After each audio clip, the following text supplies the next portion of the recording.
معزز اسلامی بھائیو، ابن آدم گناہوں کا پتلا ہے، اس سے ہر وقت چھوٹے بڑے گناہ سرزد ہوتے رہتے ہیں۔ اللہ تعالی بڑے رحیم و غفور ہے، اپنے بندوں پر شفقت فرمانے والے ہے۔ قرآن و حدیث میں توبہ کرنے کی ترغیب دی گئی ہے۔ انسان سے غلطی ہو تو اس کو فوراً اپنے رب کی طرف رجوع کرنا چاہیے۔ توبہ کی اہمیت کا اندازہ اس بات سے کیجیے کہ اللہ تعالی نے قرآن مجید میں ارشاد فرمایا ہے، وَتُوبُوا إِلَى اللَّهِ جَمِيعًا أَيُّهَا الْمُؤْمِنُونَ لَعَلَّكُمْ تُفْلِحُونَ۔ مومنو، تم سب کے سب اللہ سے توبہ و استغفار کرو تاکہ تم کامیاب ہو سکو، اور توبہ کرنے سے گناہ نیکیوں میں بدل دیے جاتے ہیں، جیسا کہ اللہ رب العالمین فرماتا ہے، إِلَّا مَنْ تَابَ وَآمَنَ وَعَمِلَ عَمَلًا صَالِحًا فَأُولَئِكَ يُبَدِّلُ اللَّهُ سَيِّئَاتِهِمْ حَسَنَاتٍ وَكَانَ اللَّهُ غَفُورًا رَحِيمًا۔ مگر جو توبہ کرے اور ایمان لائے اور نیک کام کرے تو ایسے لوگوں کے گناہوں کو اللہ تعالی نیکیوں میں بدل دے گا، اور اللہ تعالی بڑا معاف کرنے والا بے حد مہربان ہے۔ اس آیات کریمہ سے معلوم ہوتا ہے کہ اللہ تعالی قیامت کے دن توبہ کرنے والے کی تمام گناہوں کو نیکیوں میں بدل دے گا، یعنی ہر گناہ کی جگہ ایک نیکی دے گا۔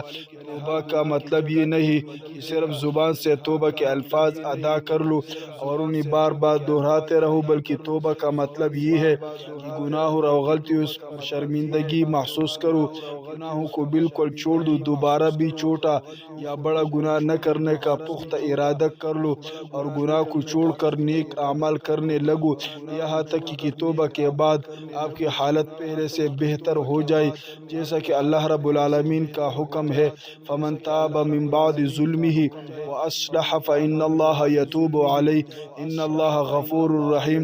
جو شخص اپنے گناہ کے بعد توبہ کر لے اور اصلاح کر لے، اللہ تعالیٰ اس کی توبہ قبول فرماتا ہے۔ بے شک اللہ تعالیٰ بڑا مغفرت والا ہے، بڑا مہربان ہے۔ مزید اللہ رب العالمین فرماتا ہے، إنما التوبة على الله للذين يعملون السوء بجهالة ثم يتوبون من قريب فأولئك يتوب الله عليهم وكان الله عليما حكيما۔ البتہ یاد رہے، اللہ کے حضور توبہ کی قبولیت ان لوگوں کے لیے جو برائی کی کوئی بات نادانی اور بے خبری میں کر بیٹھتے ہیں اور پھر فوراً توبہ کر لیتے ہیں۔ توبہ بلا شبہ ایسی لوگوں کی ہے کہ اللہ بھی اپنے رحمت سے ان پر لوٹ آتا ہے، اور وہ یقیناً سب کے سب کچھ جاننے والا اور اپنے تمام احکام میں حکمت رکھنے والا ہے۔ وَلَيْسَتِ التَّوْبَةُ لِلَّذِينَ يَعْمَلُونَ السَّيِّئَاتِ حَتَّى إِذَا حَضَرَ أَحَدَهُمُ الْمَوْتُ قَالَ إِنِّي تُبْتُ الْآنَ۔ ابن حسین رضی اللہ عنہ بیان کرتے ہیں کہ رسول اللہ صلی اللہ علیہ وسلم کے پاس جوہینہ قبیلے کے ایک عورت آئی جو زنا کی وجہ سے حاملہ تھی۔ اس نے التجا کی، اے اللہ کے رسول، میں نے سنگین گناہ کا ارتکاب کیا ہے، لہٰذا مجھ پر حد قائم فرمائیے۔ نبی کریم صلی اللہ علیہ وسلم نے اس کے وارث کو بلایا اور فرمایا، اس کی ساتھ اچھی سلوک کرو، جب یہ بچے کو جنم دے چکے تو میرے پاس لے آنا۔ اس نے حکم کی تعمیل کی۔ جب بچہ پیدا ہو گیا تو اسے لے کر حاضر ہوا۔ پھر نبی کریم صلی اللہ علیہ وسلم کے حکم پر رجم کرنے کے لیے عورت کے کپڑے اچھی طرح باندھ دیے تاکہ اس کا سطر نہ کھول پائی۔ پھر آپ صلی اللہ علیہ وسلم کے حکم سے اس عورت کو رجم کر دیا گیا۔ پھر آپ صلی اللہ علیہ وسلم نے اس کی نماز جنازہ پڑھائی۔ حضرت عمر رضی اللہ عنہ نے عرض کی، اے اللہ کے رسول، آپ اس کی نماز پڑھائیں گے حالانکہ اس نے زنا کیا تھا؟ تو نبی علیہ السلام نے فرمایا، لقد تاب توبة لو قسمت بین 70 اہل المدینہ۔ اس نے اللہ تعالیٰ کو ایسی شاندار توبہ کی کہ اگر مدینہ منورہ کی 70 گناہ تقسیم کر دی جائے تو سب کو سب کافی ہو جائے گی۔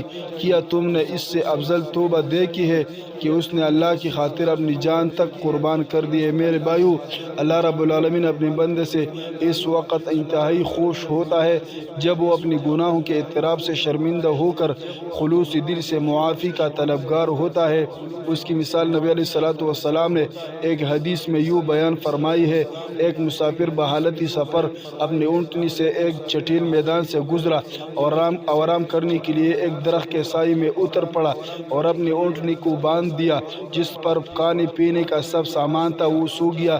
جب جاگتا ہے تو کیا دیکھتا ہے کہ اونٹنی غائب ہے۔ حیران و پریشان کے عالم میں اسے ڈھونڈنے لگتا ہے، لیکن وہ اونٹنی کا دور دور تک پتہ نہیں۔ تھک کر مایوس ہو گیا، پھر عاجز آ کر ایک درخت کے نیچے سو گیا۔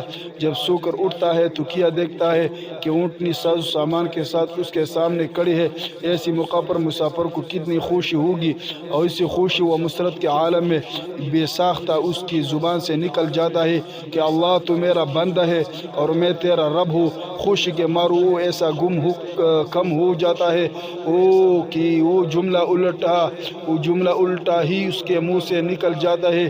تو اللہ اپنی توبہ کرنے والے بندے سے اس سے بھی زیادہ خوش ہوتا ہے۔ لہٰذا جو شخص اللہ کو خوش کرنا چاہتا ہے اسے کثرت سے توبہ و استغفار کرنا چاہیے۔ توبہ بھی اللہ تعالیٰ قبول کرتا ہے۔ وَهُوَ الَّذِي يَقْبَلُ التَّوْبَةَ عَنْ عِبَادِهِ وَيَعْفُو عَنِ السَّيِّئَاتِ وَيَعْلَمُ مَا تَفْعَلُونَ، اور وہی وہ اللہ ہے جو اپنی بندوں کی توبہ قبول کرتا ہے اور ان کے گناہوں کو معاف کرتا ہے اور تمہارے اعمال کو جانتا ہے۔